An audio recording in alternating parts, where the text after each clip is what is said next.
আজ আমরা যারা মাহফিলে এসেছি আমাদের নিয়ত খারাপ। হ্যাঁ, কথা বলে না কেন?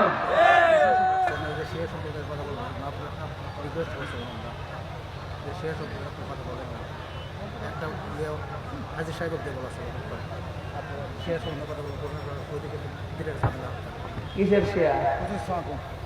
আমি ওসি একটু কথা বলি, একটু 1 মিনিটের জন্য একটু মনে করতে শেষ করি।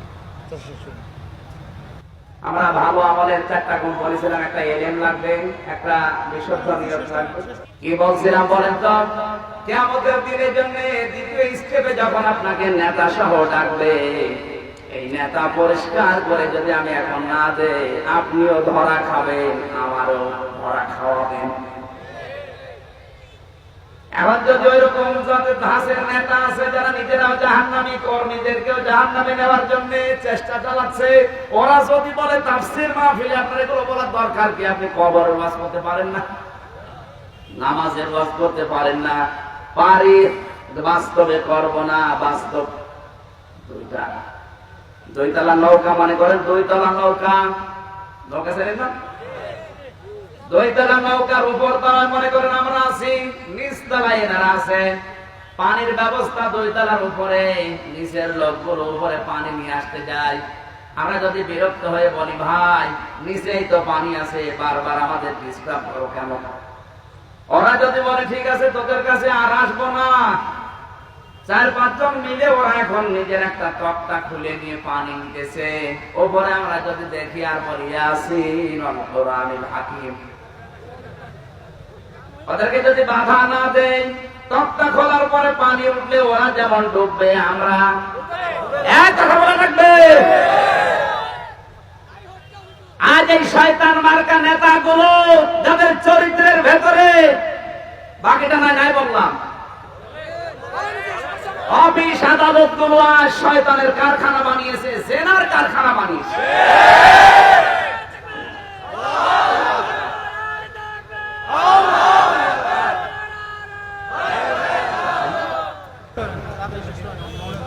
আল্লাহুম্মা আমিন। আল্লাহুম্মা আগফিরলি ওয়ারহামনি ওয়াহদিনি ওয়াফিনি ওয়ারযুকনি ইয়া রাব্বাল আলামিন। আজকের মাহফিলে যারা হাজির হয়েছে, আল্লাহ কোরআনের এই নিয়মীয় বাণীগুলো বাস্তবে আমাদের আমল করার তৌফিক দাও। ভালো আমল করার জন্য যে 4টা শর্ত দিয়েছো, মেনে চলার তৌফিক আমাদের দান করো। পিতামাতা যাদের কবরে আছে, আল্লাহ কোরআনের ইজ্জতে মাফ করে দাও। মাহফিল বাস্তবায়ন করার জন্য যারা শ্রম দিয়েছে, এই শ্রমগুলো ইসলামের জন্য কোরআনের খাতিরে মঞ্জুর করো। যে যে দায়িত্ব যেখান থেকে পালন করছি, সততার সাথে দায়িত্ব পালন করার তৌফিক দাও। আল্লাহ তাআলা বিশ্বনবী আমাদের আদর্শ মুহাম্মদ রাসূলুল্লাহর আনিত আদর্শকে অনুসরণ করে পৃথিবী থেকে বিদায় নেওয়ার তৌফিক দাও। এদেশটার উপরে তোমার রহমত নাযিল করো। আসমান জমিনের বালা মুসিবত থেকে তুমি আমাদেরকে বাঁচাও। এদেশের দায়িত্বে যারা আছে, সততার সাথে ইখলাসের সাথে দায়িত্ব পালন করার তৌফিক আমাদের দান করো। যে মানুষগুলো আজকের মাহফিলে দূর দূরান্ত থেকে আমরা এসেছি, আমাদের যাওয়া আসার মাধ্যমে তুমি নেকি দাও। সূরা মুলক থেকে ভালো আমলের যে শর্তগুলো আমরা জেনেছি, এলে বিশেষ করে আমাদের কোরআনের ইলম অর্জন করার সুযোগ আমাদের দান করো। বারাকাল্লাহু লানা ওয়া লাকুম ফিল কোরআনিল আযীম। সুবহানা রাব্বিকা রাব্বিল ইজ্জাতি আম্মা ইয়াসিফুন ওয়া সালামুন আলাল মুরসালিন আলহামদুলিল্লাহি রাব্বিল আলামিন। লা ইলাহা ইল্লাল্লাহু মুহাম্মাদুর রাসূলুল্লাহ সাল্লাল্লাহু আলাইহি ওয়াসাল্লাম। এই ঘড়ি টাকা শেষ নাকি? শেষ। এটা সরাই মাহফিল শেষ শেষ, আমরা তো শেষ করে দিলাম।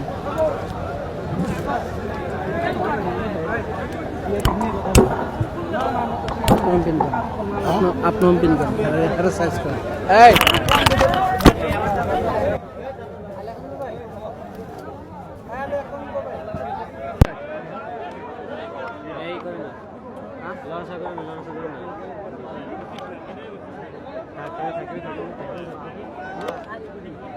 আমার মাইকটা খুলে, ভাই আমার মাইকটা খোলো তো।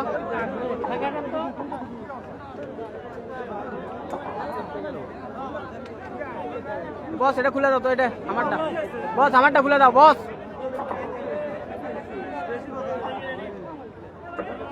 বস আমারটা খুলে দাও। এই বস এই এই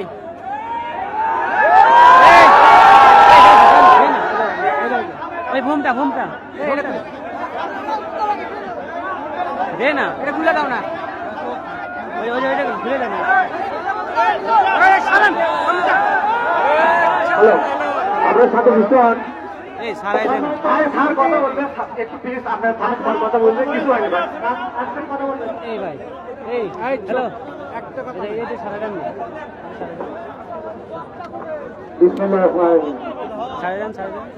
এটা আমার সম্মানিত এ খুলেন তো আমাদের মুসলমান ধর্মপ্রাণ মুসলমান ভাইয়েরা, ভাই দেখি অমনি জান না বেটা। আপনারা যে হই দিলেন কিসের জন্য? হুজুর এটা শোনেন, আগে কথা শোনেন, আগে কথা শোনেন। হুজুর এটা না খুলে কথা শোনেন আগে, কথা শোনেন, না শুনলে হবে না।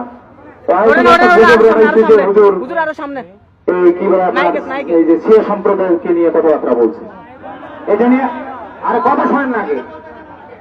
আপনারা কি মনে করতেছেন যে আমরা কি আপনাদের সাথে কি এই যে ধর্মীয় ব্যাপারে আমরা দুষ্টামি করতে আসছি? তাহলে আপনাদের কাছে কি মনে হচ্ছে? হুজুর বড় হুজুর আমি শিখবো থানা রয়েছি, আমাকে নিজেকে এখানে আশা লাগছে, আপনারা বুঝে নেবেন। এই জন্য হুজুরকে বললাম যে দ্রুত আপনি শেষ করে দেন, কারণ এটা নিয়ে অনেক ধরনের কথাবার্তা হচ্ছে, একদম মানে একেবারে কেন্দ্রীয় পর্যন্ত চলে গেছে। হুজুর খুলছে জানি না উনি বলছে কিনা। এখন আমরা শোনেন, ওয়াজ মাহফিলের এখন বর্তমানে নিয়ম কি, যে কোনো রাজনৈতিক কথাবার্তা বলা যাবে না, উস্কানিমূলক কথাবার্তা বলা যাবে না। এই যে আপনারা আজকে ওয়াজ মাহফিল শুনছেন, এই ওয়াজ মাহফিলের পারমিশন লাগে। আমি বলছি কিন্তু আপনাদের পারমিশন ছাড়াই কিন্তু ওয়াজ মাহফিল করার সুযোগ দিচ্ছি। কেন দিছি? যে দ্বীন এবং ইসলামের কথা এখানে হবে। কিন্তু আমরা তো বলি না যে ভাই যার ধর্ম তারা পালন করবে, কে কিভাবে করবে না করবে। আমি অনেক লেখাপড়া করছি, অনেক জ্ঞান অর্জন করছি, আমার জ্ঞানের সীমা নাই, আমি মানলাম। আমার কাজ হবে কি, আমার কর্মের ফল দিয়ে আমি মানুষকে আকৃষ্ট করব। আমার কারো কোনো ধর্মের তো আমার ইয়ে করার কোনো সুযোগ নেই। কে কিভাবে সৃষ্টিকর্তাকে ডাকতেছে এটা তাদের কথা। যারা ঠিকভাবে সৃষ্টিকর্তাকে ডাকবে না, যারা আল্লাহর নিয়ম মানবে না, যারা নবী করিম সাল্লাল্লাহু আলাইহি ওয়াসাল্লামের নীতি মানবে না, তার জন্য তো ব্যবস্থা আছে কিয়ামতের ময়দানে, আছে কি না? এই কথাটাই আমি বলতে চাচ্ছি। এই জন্যই আমি বলতেছি যে আপনারা ওয়াজ মাহফিল করবেন, কোনো পারমিশন লাগবে না। আমি যতদিন এইখানে বসে আছি, কিন্তু একটাই অনুরোধ আপনাদের কাছে, যে আপনারা সারা দাঁড়াত করেন যতক্ষণ আপনাদের ইচ্ছে, কিন্তু কোনো অনুষ্ঠানমূলক কথাবার্তা দেওয়ার কোনো ভূমি চলবে না। এইটা হলো আমাদের কথা, উদ্দেশ্য। এই শর্তে কিন্তু আমি বলছি, প্রথমে দিয়ে বলছি যে হুজুর ডিসি থেকে পারমিশন করে নিয়ে আসতে কিন্তু আপনাদের অনেক সময় লাগে কিনা? আমি কিন্তু ওসি কিন্তু সোজাসুজি বলছি যে আপনারা ওয়াজ মাহফিল করবেন না, করবেন। এমন কিছু পরিস্থিতি এসে দাঁড়ায়, তখন কিন্তু ওসি আমাকে নিজেকে আসতে হয়েছে। আপনারা ছিলে কি করবেন? আমরা তো একটা গন্ডির মধ্যে, আমাদের তো একটু জবাব দিয়ে আছে। জান আপনাদের ওয়াজ শেষ হয়ে গেছে, যদি আপনারা ওয়াজ করতেছেন সারা রাতে করেন, আমরা ভাড়া দিয়ে দেবো, কোনো সমস্যা নেই। আপনারা শুনেন সারা রাতে, কোনো সমস্যা নাই। কিন্তু একটাই আপনাদের কাছে অনুরোধ, সেটা হলো যে আর এখানে বক্তব্য দেন, তারা অনেক জ্ঞানী মানুষ, আল্লাহ রাস্তায় আপনি অনেক জ্ঞান অর্জন করছেন। এই ধর্মীয় নিয়ম অনুসারে ধর্মের ওপর আপনাদের অনেক ডিগ্রি আপনারা নিয়েছেন। আপনাদের কাছে একটা অনুরোধ, যে আপনারা সব সময় নিরপেক্ষভাবে যাদের দ্বীন এবং ইসলামের কথা বলেন, মানুষ আপনার কথায় আকৃষ্ট হয়ে তারা আপনাদের দলে চলে আসুক। জোর করে কাউকে কটাক্ষ করে কাউকে দলে নিয়ে আসার কোনো সুযোগ নাই, ধর্মেও এটা কথা করে না। এই কথাটাই বলার জন্য আসছি। তো যাই হোক, আপনারা যদি ওয়াজ শুনতে চান সারা রাত শুনেন, আমাদের কোনো আপত্তি নেই, সারা রাত করেন। কিন্তু একটাই অনুরোধ, সেটা হলো যে অনুষ্ঠানের কোনো কথা বলা যাবে না। এটা রাষ্ট্রের নির্দেশ, কিচ্ছু করার নাই। আপনারা হই দিয়ে কি করবেন? কিচ্ছু করার নাই আপনাদের। এটা আমি মনে করি যে আপনারা এই হই দেওয়াটা এটা ঠিক করেন। আমরা তো আপনাদের বিপক্ষে না, আমরা তো মুসলমান, আমাদের জন্ম মুসলমানের হয়, আমরাও আপনাদের মতো মানুষ। যদি আপনারা ওরা শুনতে চান সারা রাত শোনেন, আমার কোনো আপত্তি নেই, সারা রাত করেন। আপনারা দ্বীন ইসলামের কথা বলেন। এখানে যত হাজার হাজার লোক জমায়েত আপনারা হয়েছেন, এই জমায়েতে যদি আল্লাহ তাআলা রহমত থাকে, ইনশাআল্লাহ আপনারা আজকে যেটুকু আপনারা মানে অর্জন করছেন, এটা আল্লাহর কাছে অবশ্যই পৌঁছে যাবে, এত লোক যেখানে উপস্থিত। কিন্তু আপনারা যদি ভাই উস্কানিমূলক কথাবার্তা বলে যদি এখন আমাদের পর্যন্ত এখানে নিয়ে আসা, তাহলে তো খুব খারাপ কথা। আমরা তো বলি যে আপনারা শান্তির কাজ করেন, শান্তির পক্ষে আমরা আছি। তা ঠিক আছে, যদি আপনারা ওয়াজ করতে চান, আমরা ওয়াজ বন্ধ করার জন্য আসিনি। ওয়াজ আপনারা সারা রাত করেন, আমাদের কোনো আপত্তি নেই।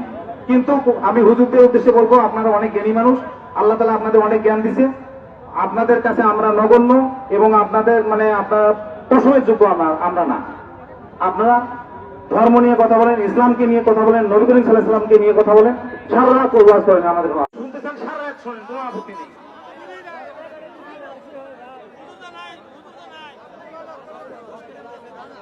সম্মানিত উপস্থিতি, আমাদের এই জেনারেল আমির হামজার বই নিবেন তারা ট্রেনে আসেন।